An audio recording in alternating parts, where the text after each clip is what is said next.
Hello বন্ধুরা, সবাইকে স্বাগত জানাই স্টাডি সাকসেস কোচিং সেন্টারে। বন্ধুরা, তোমাদের জন্য আবারও চলে এসেছি আর একটি নতুন এসএসসি এমটিএস 2025-এর জন্য গুরুত্বপূর্ণ জিকে ক্লাস নিয়ে।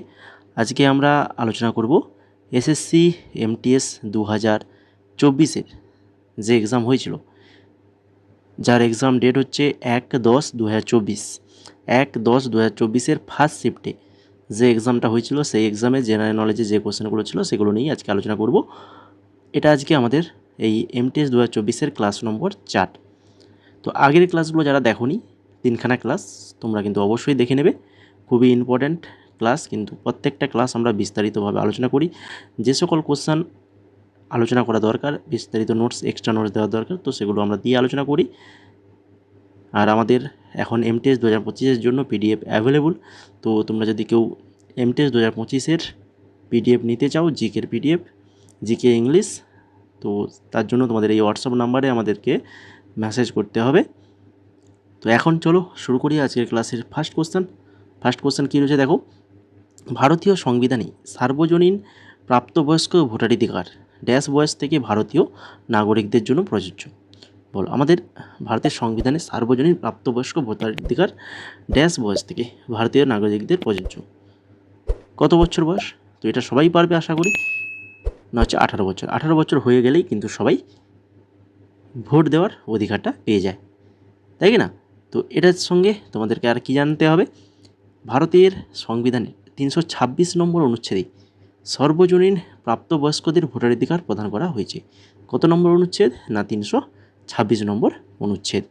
তারপরে দেখো 2 নম্বর কোশ্চেন, বেনারস ঘরানার খেয়াল গানের বংশের অংশ কোন সঙ্গীত যুগল? খেয়াল গানের বংশের অংশ কোন সঙ্গীত যুগল, কোন দুজন এই সঙ্গীতজ্ঞদের নাম রয়েছে এখানে? তো বেনারস ঘরানার সঠিক অ্যান্সার কী হবে? না সঠিক অ্যান্সার হবে এই যে রাজন ও সজন মিশ্র। রাজন ও সজন মিশ্র। তারপরে দেখো 3 নম্বর question, CH3 CH2 whole 18 CH3, তো এর আইউপ্যাক নাম কি? CH3 CH2 হোল 18, তারপরে আবার আছে CH3, তো এর আইউপ্যাক নেম কী হবে? না এর আইউপ্যাক নেম হবে আইকোসেন। তো এই ধরনের কোশ্চেন আইপিএফ থেকে নেম কিন্তু এটা এসে আসে, মানে হচ্ছে তোমাদের সিএইচএসএল-এর এক্সামে আসে, কিন্তু এখানে এমটিএসের এক্সামে এসব কোশ্চেন কিন্তু এখন দিচ্ছে। তো এগুলো নিয়ে আমাদেরকে পড়তে হবে।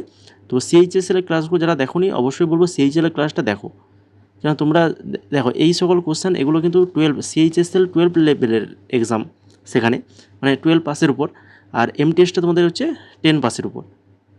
কিন্তু তা সত্ত্বেও এখানে কিন্তু এই যে কোশ্চেনটা আছে, এই ধরনের কোশ্চেন এমটিএসে কিন্তু আগে দেখিনি আমরা, তো এখন এসছে নতুন এবছর। তো এটা সঠিক অ্যান্সার হয়ে যাবে যে আইকোসেন হয়ে যাবে সঠিক অ্যান্সার। এই জন্য তোমরা কিন্তু আমাদের যে সিএইচএসএল 2024-এর প্রত্যেকটা শিফট কিন্তু অলরেডি আমরা আলোচনা করে ফেলেছি, এবং তার পিডিএফও রয়েছে আমাদের অ্যাভেলেবল।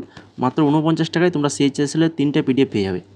3টে পিডিএফ নয়, 3টে সালের 2300 এমসিকিউর পিডিএফটা পেয়ে যাবে, ওইটা কিন্তু তোমরা পারচেজ করতে পারো। 4 নম্বর কোশ্চেন দেখো, নিচের কোনটি তাদের আবাসস্থল ছাড়াও একটি স্যালান্ডার এবং একটি বাড়ির দেওয়ালের টিকটিকির মধ্যে পার্থক্যের ভিত্তি হতে পারে? এই যে স্যালান্ডারটা কি, এটা আমি বলছি, তোমরা বলো দেখি স্যালান্ডারটা কি। বা একটা আমাদের যে বাড়িতে টিকটিকি থাকে সবার বাড়িতে, তো এই দুটোর মধ্যে পার্থক্যের ভিত্তিটা কি? না হচ্ছে ত্বকে আঁশ, এটার দ্বারা পার্থক্য। এই স্যালান্ডার যে একটু বললাম না, স্যালান্ডার হচ্ছে কি না, স্যালান্ডার হচ্ছে একটা উভচর শ্রেণীর অন্তর্গত, উভচর শ্রেণীর প্রাণী, ঠিক আছে, উভচর। তারপরে দেখো 5 নম্বর কোশ্চেন, নিচের কোন উপন্যাসটি অরবিন্দ আদিগার রচিত নয়? অরবিন্দ আদিগার রচিত নয় বলেছে, দেখেছো? তাহলে এদের মধ্যে খুঁজে নিতে হবে। তো সেটা কোনটা? না সেটা হচ্ছে দ্য ইংলিশ টিচার, এটা কিন্তু অরবিন্দ আদিগার নয়। তাহলে অরবিন্দ আদিগার রচিত যে উপন্যাসগুলো, সেগুলো আমাদেরকে ভালো করে মনে রাখতে হবে, ভেরি ভেরি ইম্পর্ট্যান্ট। কি না, last man in tower, the white tiger আর হচ্ছে সিলেকশন ডে।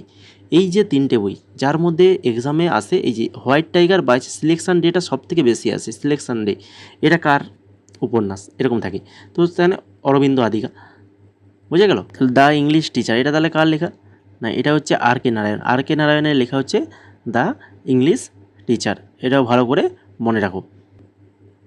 তাহলে দ্য হোয়াইট টাইগার ভারতীয় লেখক অরবিন্দ আদিকার একটি উপন্যাস। 2017 সালে অরবিন্দ আদিকা রচিত সিলেকশন ডে বইটি মুম্বাইয়ের বস্তিতে বসবাসকারী 14 বছর ক্রিকেট খেলোয়াড়দের যুবকদের কথা এখানে রয়েছে। তারপরে দেখো 6 নম্বর কোশ্চেন, কোন স্টেডিয়ামে ভারতীয় ক্রিকেটার সৌরভ গাঙ্গুলি তার টি শার্ট খুলে ফেলেছিলেন?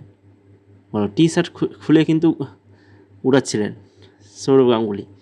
সেটা কিন্তু সবার একদম, যারা ক্রিকেট দেখে বা তোমরা সবাই দেখেছো আশা করি সেই ছবি। তো সেটা হবে সঠিক অ্যান্সার কি না, হচ্ছে লর্ডস স্টেডিয়াম, ইংল্যান্ডের লর্ডস স্টেডিয়ামে। তারপরে দেখো 7 নম্বর কোশ্চেন, PM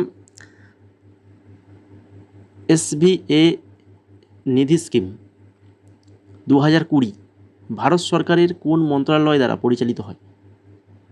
বলো, এই স্কিমটি ভারত সরকারের কোন মন্ত্রণালয় দ্বারা পরিচালিত হয়? তো এটা হয়ে থাকে ভারত সরকারের আবাসন ও নগর বিষয়ক মন্ত্রণালয়।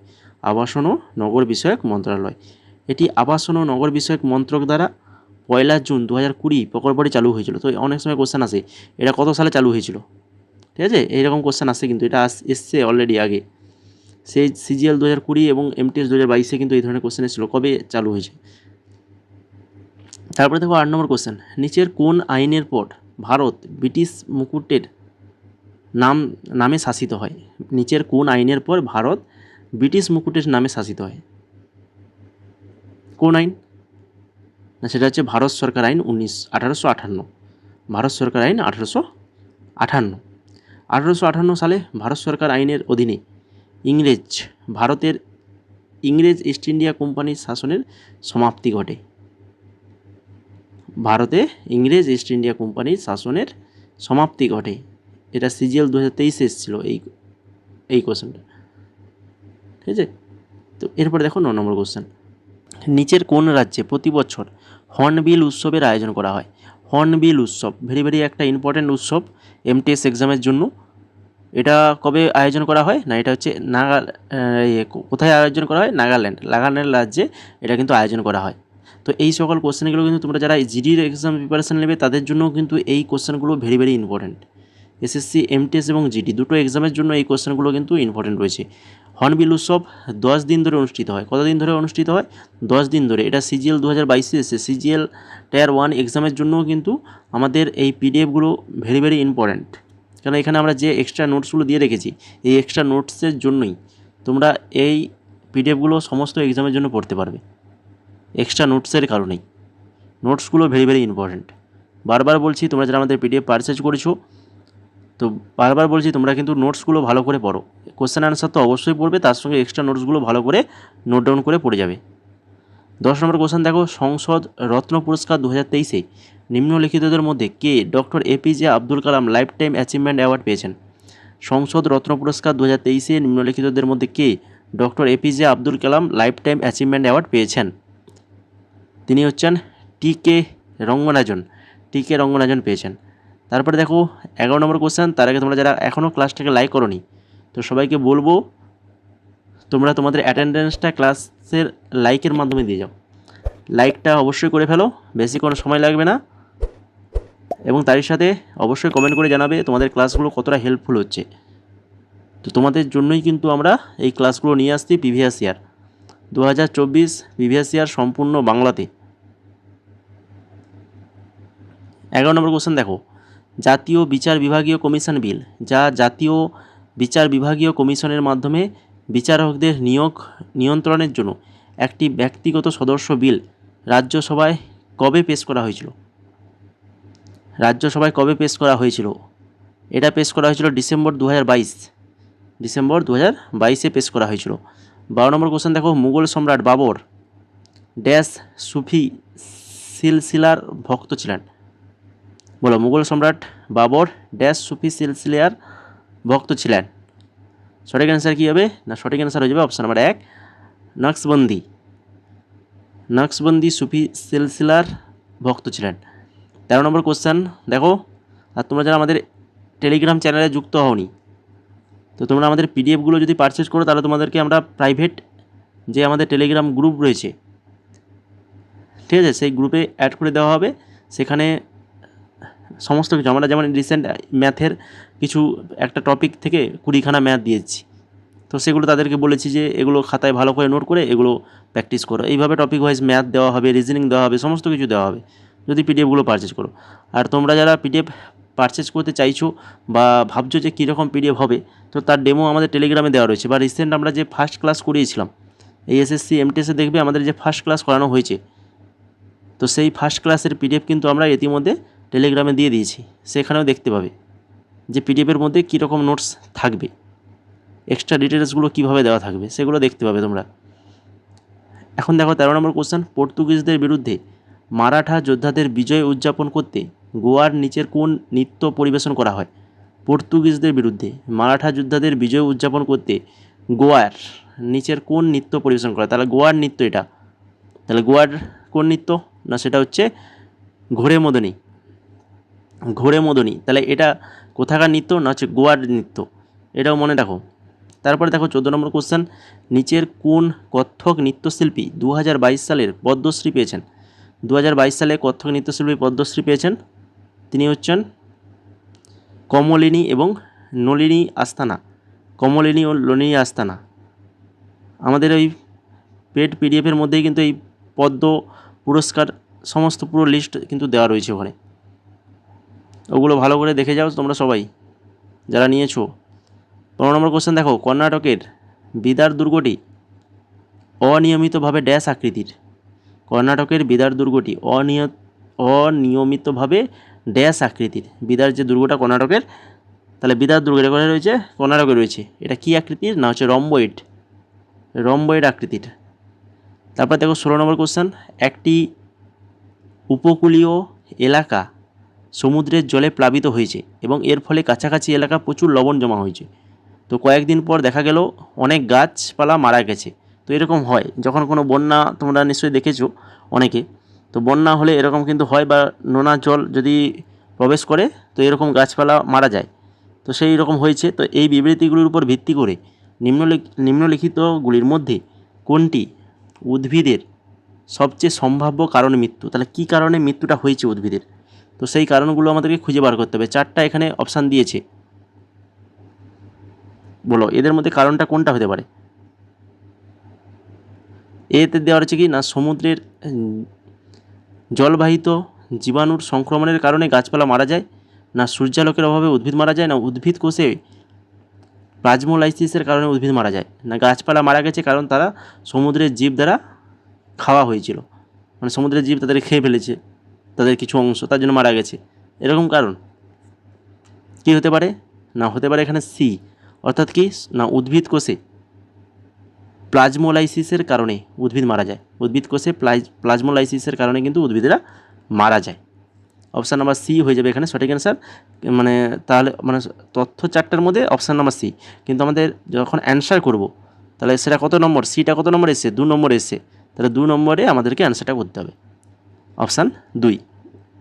এরপরে দেখো 17 নম্বর কোশ্চেন, ভারতীয় আবহাওয়া বিজ্ঞান অনুসারে নিচের কোনটি ভারতের ঋতুর অভিজ্ঞতা নয়? ঋতুর অভিজ্ঞতা নয়। দক্ষিণ পশ্চিম বর্ষা মৌসুমী, গরম আবহাওয়া ঋতু, নিরক্ষীয় ঋতু, আছে ঠান্ডা আবহাওয়া ঋতু। তো এদের মধ্যে যে নিরক্ষীয় ঋতু বলে কোনো হয় না, নিরক্ষীয় ঋতু, ঠিক আছে। তারপরে দেখো বাউরি ঐতিহ্যগতভাবে এর জন্য ব্যবহৃত হয়। বাউরি কিসের জন্য ব্যবহৃত হয়? না এটা ব্যবহৃত হয় জল সংরক্ষণ ও রিচার্জ করা, জল সংরক্ষণ এবং রিচার্জ করা। তারপরে দেখো এটি একটি বাউরি হলো জল সংরক্ষণের একটি ঐতিহ্যগত উপায়, জল সংগ্রহের একটি ঐতিহ্যগত উপায় বাউরি, যেটা আরআরবি গ্রুপ ডি 2022 এসছে এই কোশ্চেনটা। 19 নম্বর দেখো, আইসিসি টি20 বিশ্বকাপ 2021 টুর্নামেন্টে ভারতীয় ম্যাচ রেফারি কে ছিলেন? তো আমরা বেশিরভাগ আমরা যেটা পড়ে যাই কি, যে কোন দল জিতেছে, রানার্স আপ কে হয়েছে, কোথায় ম্যাচটা হয়েছিল, ফাইনাল ম্যাচ কোথায় হয়েছিল, এইগুলো পড়ে যাই। কিন্তু এখানে কোশ্চেন আছে দেখো ম্যাচ রেফারি। তো এই প্রিভিয়াস ইয়ারগুলো আমরা যদি আলোচনা করি, এর থেকে আমরা বুঝতে পারি কি বুঝতে পারি না কী ধরনের কোশ্চেনগুলো আসতে পারে, মানে যারা প্রশ্ন করছে তাদের মাইন্ডটা কীরকম, সেই বুঝে আমাদেরকে সেইভাবেই পড়াটা করতে হয়। তাই কি না? এই জন্য আমরা প্রিভিয়াস ইয়ারগুলো পড়ি। তো এখানে তারা দেখো তাহলে ম্যাচ রেফারি কথা জিজ্ঞেস করেছে, তো আবার ভারতীয় ম্যাচ রেফারি কোথাও জিজ্ঞেস করেছে। দেখেছো, ভারতীয় ম্যাচ রেফারি তো অনেক থাকে, 4 জন 6 জন 5 জন করে থাকে। তো ভারতীয় যিনি রয়েছিলেন তিনি হচ্ছেন কে, তাহলে তিনি হচ্ছেন জাভাগল শ্রীনাথ ছিলেন। অপশান নাম্বার 4 হয়ে যাবে সঠিক অ্যান্সার। তো যেহেতু 2021-এর এটা দিয়েছে, তো আমাদেরকে এখন যেটা ইম্পর্টেন্ট মনে রাখতে হবে সেটা হচ্ছে 2024 আইসিসি টি20 বিশ্বকাপ 2024, যেটা আমাদের পিডিএফের মধ্যে নেই, কেননা যে সময় আমি তৈরি করি সে সময় কিন্তু এটা হয়নি। সে সময় পিডিএফ যখন হয় ম্যাচ, মানে তখন এসব ম্যাচ হয়নি আর কি, শেষ হয়নি। তো সেই মতো ওখানে দেওয়া হয়নি, কিন্তু এটা আমি আমাদের এই টেলিগ্রাফ গ্রুপে দিয়ে দেবো, প্রাইভেট টেলিগ্রাফ গ্রুপে এটা দিয়ে দেবো আমি, তোমরা দেখে নেবে বা এখানেও দেখে নাও একটু। ম্যাচ রেফারি কারা ছিল আইসিসি টি20 বিশ্বকাপ 2024-এর ম্যাচ রেফারি ছিল হচ্ছে ডেভিন বুন অস্ট্রেলিয়ার, জাভাগল শ্রীনাথ ভারতের। দেখো জাভাগল শ্রীনাথ ভারতের, কিন্তু আবারও 2024-এর বিশ্বকাপেও ছিল, এটা মনে রাখো। তারপরে হচ্ছে জেফ ক্রো নিউজিল্যান্ডের, আর রঞ্জন মাদুগালে শ্রীলঙ্কার, অ্যান্ডি পাইক্রফট জিম্বাবুয়ের, আর রিচার্ডসন ইনি ছিলেন ওয়েস্ট ইন্ডিজের। তো এই 6 জন ছিলেন ম্যাচ রেফারি আইসিসি টি20 বিশ্বকাপ 2024-এর, ঠিক আছে, যেখানে বিজয়ী হয়েছিল আমাদের ভারত। তাদের দ্বিতীয় শিরোপা ছিল, রানার্স আপ হয়েছে দক্ষিণ আফ্রিকা। প্রতিযোগিতায় সেরা খেলোয়াড় হচ্ছে জসপ্রীত বুমরা, আর হচ্ছে সর্বাধিক রান সংগ্রহ করেছেন কে, রহমানুল্লাহ গুরবাজ, আর সর্বাধিক উইকেটধারী ফজল ফারুকি, আর হচ্ছে আসদীপ সিং, আর আয়োজক দেশ ওয়েস্ট ইন্ডিজ, আর হচ্ছে মার্কিন যুক্তরাষ্ট্র ইউএই, ঠিক আছে। তো এই তথ্যগুলো ভেরি ভেরি ইম্পর্ট্যান্ট, এই তথ্যগুলো আমি আমাদের প্রাইভেট টেলিগ্রাম গ্রুপে দিয়ে দেবো, দেখে নেবে তোমরা যারা রয়েছো গ্রুপে, আমি দিয়ে দেবো ওখানে। 20 নম্বর কোশ্চেন দেখো, ভারতের নির্বাচন কমিশন কর্তৃক স্বীকৃত একটি দল যেটি লোকসভা ও বিধানসভা সাধারণ নির্বাচনে 4টি লোকসভার আসন জয়ের পাশাপাশি 4টি বা তার বেশি রাজ্যে মোট ভোটের অন্তত ড্যাশ অর্জন করলে তাকে জাতীয় দল বলা হয়। বলো, জাতীয় দল সেই দলই হতে পারবে যার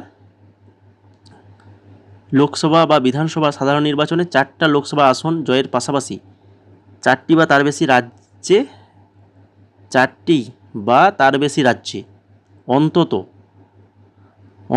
6% ভোট কিন্তু অর্জন করতে হবে। যদি পেয়ে থাকে তাহলে তাদেরকে জাতীয় দল বলা হবে। তো সেই হিসাব মতো আমাদের পশ্চিমবঙ্গের এখন যে সরকার রয়েছে তৃণমূল সরকার, তো তারা কিন্তু জাতীয় দলের তালিকায় ছিল, কিন্তু বর্তমানে বাদ চলে গেছে। এখন মোট 6টা স্বীকৃত জাতীয় দল রয়েছে ভারতে। তো সেই দলগুলো কী কী দেখে নাও। ভারতীয় জনতা পার্টি মানে বিজেপি, ভারতীয় জাতীয় কংগ্রেস, ভারতীয় কমিউনিস্ট পার্টি, তারপরে হচ্ছে বহুজন সমাজ পার্টি, ন্যাশনাল পিপলস পার্টি, আর হচ্ছে আম আদমি পার্টি, এই 6খানা। এরপরে চলে যাও 21 নম্বরে। আর তোমরা যারা এখনও ক্লাসটাকে লাইক করোনি, তো বলবো অবশ্যই ক্লাসটাকে লাইক করে ফেলো, দেরি না করে। যদি ভালো লেগে থাকে, পরবর্তী যদি ক্লাস চাও, তাহলে অবশ্যই ক্লাসটা লাইক করো এবং তার সঙ্গে চ্যানেলটাকে সাবস্ক্রাইব করে বেল আইকনে ক্লিক করে দাও। আমাদের রোজ সন্ধ্যে 6:30টায়, টাইমটা মনে রাখো, 6:30 PM ক্লাস কিন্তু দেওয়া হবে। নিচের মধ্যে কি মৌর্য যুগের ব্রাহ্মী লিপির পাঠোদ্ধার করেছেন? মৌর্য যুগের ব্রাহ্মী লিপির পাঠোদ্ধার করেছেন কে? তিনি হচ্ছেন জেমস প্রিন্সেপ। এরপরে 22 নম্বর কোশ্চেন দেখো, সাধারণভাবে ঘাটতিকে ড্যাশ ধারণা হিসেবে বিবেচনা করা হয়। ঘাটতিকে ড্যাশ ধারণা হিসেবে বিবেচনা করা হয়। প্রবাহ অর্থাৎ ফ্লোর ধারণা হিসেবে বিবেচনা করা হয় ঘাটতিকে। আর্থিক ঘাটতি সমান কী হয় না, হচ্ছে সরকারের মোট ব্যয়, মূলধন এবং রাজস্ব ব্যয় মিলে মোট ব্যয়, আর হচ্ছে সরকারের মোট আয়। সরকারের মোট আয় বলতে রাজস্ব প্রাপ্তি প্লাস ঋণ পুনরুদ্ধার প্লাস অন্যান্য যে প্রাপ্তি, সেটা বাদ দিলেই পেয়ে যাওয়া যাবে আর্থিক ঘাটতি। সরকারের মোট কতটা ব্যয় করেছে আর কতটা আয় করেছে, তো এটাই তো মানে ঘাটতি। আমাদের কি ক্ষতিটা কীভাবে বুঝতে পারি, যে ব্যয়টা বেশি হয়ে গেছে, তার মানে এই জন্য ঘাটতিটা এসছে। তাহলে সেই ব্যয় থেকে আয়টা বাদ দিলে আমরা ঘাটতিটা পেয়ে যাবো। এটা খুবই সিম্পল একটা জিনিস, কিন্তু এটা এসেছিলো এসএসসি CHSL 2021-এ।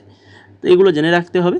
তারপরে দেখো 23 নম্বর কোশ্চেন, 1947 সালের ফেব্রুয়ারিতে লর্ডস ওয়াভেলের জায়গায় ভারতের ভাইসরয় হিসেবে কাকে নিযুক্ত করা হয়েছিল? লর্ডস ওয়াভেলের জায়গায় ভারতের ভাইসরয় হিসেবে কাকে নিযুক্ত করা হয়েছিল? লর্ডস মাউন্ট ব্যাটেনকে নিযুক্ত করা হয়েছিল।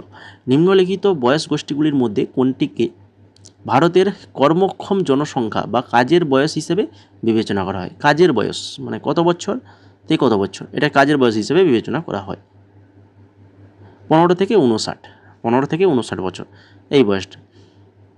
তারপরে দেখো ভারতের ব্রডগেজ রেলওয়ে নেটওয়ার্কের আনুমানিক প্রস্থ কত? ব্রডগেজ রেলওয়ে নেটওয়ার্কের আনুমানিক প্রস্থ কত না হচ্ছে 1.6 মিটার। 1.6 মিটার। ভারতে 3 ধরনের রেলগেজ দেখা যায়, 3 ধরনের, একটা হচ্ছে ব্রডগেজ, আর একটা হচ্ছে মিটার গেজ, আর একটা হচ্ছে ন্যারো গেজ। ব্রডগেজ এটি ভারতের তথা বিশ্বের সবচেয়ে বেশি ব্যবহৃত রেলগেজ। এটি 1676 মিলিমিটার বা 1.6 মিটার। আর মিটার গেজটা হচ্ছে 1000 মিলিমিটার বা 1 মিটার, 1000 মিলিমিটার বা 1 মিটার, যেমন থাকবে তেমন অপশান দেখে আনসার করবে। আর ন্যারো গেজ যেটা হচ্ছে 762 মিলিমিটার এবং 610 মিলিমিটার। এটি বেশিরভাগ পাহাড়ি অঞ্চলে ব্যবহৃত হয়, ন্যারো গেজটা পাহাড়ি অঞ্চলে। তো এই ছিল মোট আজকের 25খানা কোশ্চেন। আশা করি সবার ক্লাসটা ভালো লেগেছে, হেল্পফুল হয়েছে। তো যদি হয়ে থাকে তো ক্লাসটা যদি না লাইক করে থাকো লাইক করে ফেলো, এবং তোমাদের যে সকল বন্ধুরা এই এমটিএসের প্রিপারেশান নিচ্ছে বা জিডি প্রিপারেশান নিচ্ছে বা সিএইচএসএল এর প্রিপারেশান নিচ্ছে, তো তাদেরকে এই ক্লাসগুলো শেয়ার করো। এবং সাবস্ক্রাইব যদি না করে থাকো, নতুন যদি আমাদের ক্লাসে যুক্ত হয়ে থাকো, তাহলে অবশ্যই চ্যানেলটাকে সাবস্ক্রাইব করে বেল আইকনে ক্লিক করে দাও এই ধরনের গুরুত্বপূর্ণ ক্লাসগুলো পাওয়ার জন্য। আর আমাদের এই যে পিডিএফ যেগুলো বলেছিলাম এতক্ষণ, এই 4খানা পিডিএফ তোমাদের এমটিএস 2025-এর জন্য তৈরি করা হয়েছে। যেহেতু ইংলিশ এবং জিকে মিলেই কাট অফটা তোমাদের তৈরি হয়, তার জন্য 4খানা পিডিএফ রাখা হয়েছে। জিকেতে তোমাদের 3খানা পিডিএফ পেয়ে যাবে, ঠিক আছে? জিকের জন্য 19 থেকে 24 previous year 6200 MCQ with extra details দিয়ে এই পিডিএফগুলো রয়েছে। এবং কিছু ইম্পর্টেন্ট টপিক দেওয়া রয়েছে, 14খানা টপিকের উপর একটা পিডিএফ রয়েছে।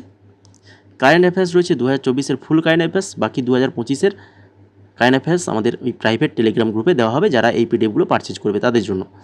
আর ইংলিশেও 2000 এমসিকিউ পেয়ে যাবে, তার সঙ্গে ইংলিশের আরও আমরা ওই টেলিগ্রাম গ্রুপে সিনোনিম, অ্যান্টোনিমস, ইডিয়মস আরও অনেক কিছু আমরা ওখানে দেব, ঠিক আছে? যদি তোমরা কেউ পিডিএফটা নিতে চাও তাহলে এই হোয়াটসঅ্যাপ নাম্বার দেখতে পাচ্ছ 6294528484, এই নাম্বারে হাই লিখে মেসেজ করো। আর সিএইচএসএলেরও পিডিএফ রয়েছে 2300 জিকে কোশ্চেন, এখানেও এক্সট্রা ডিটেলস রয়েছে এই পিডিএফের মধ্যে। এই পিডিএফের মধ্যে এক্সট্রা ডিটেলস 2300 জিকে এমসিকিউ রয়েছে, কিন্তু উইথ এক্সট্রা ডিটেলস রয়েছে, সম্পূর্ণ বাংলাতে পেয়ে যাবে। এটা মাত্র 49 টাকা রয়েছে। দেখো এই হচ্ছে, তোমরা যে যেমন পিডিএফ নিতে পারো। পুরো ফুল কম্বো যদি এমটিএসে তোমরা নাও তাহলে 199 টাকা। আর শুধুমাত্র যদি এমটিএসের জিকে পিডিএফটা নাও 19 থেকে 24 তাহলে 149। আবার যদি কেউ বলো যে এমটিএসে শুধু 2024-এর পিডিএফ নেবে তাহলে তার জন্য হচ্ছে 99 টাকা, আর সিএইচএসএলটা 49 টাকা। যদি নিতে চাও তাহলে হোয়াটসঅ্যাপ নাম্বারে হাই লিখে মেসেজ করো। আর এমটিএসের পিডিএফ নিলে আমি তো বলেইছি তোমাদের এই টেলিগ্রাম গ্রুপে জয়েন করানো হবে। এখানে অনেকেই জয়েন করে ফেলেছে ইতিমধ্যে, এবং এখানে অলরেডি ইম্পর্ট্যান্ট 3খানা টপিক দেখতেই পাচ্ছ, ভেরি ইম্পর্ট্যান্ট টপিক একদম। এবছরের 2025-এর সকল এক্সামের জন্য এই 3টে টপিক ইম্পর্ট্যান্ট রয়েছে, এবং তারই সঙ্গে ম্যাথেরও পিডিএফ আমাদের দেওয়া হয়েছে ওখানে, সেটা তোমরা জয়েন করলেই দেখতে পাবে। তো দেরি না করে যদি নিতে চাও তো এই নাম্বারে হাই লিখে মেসেজ করো।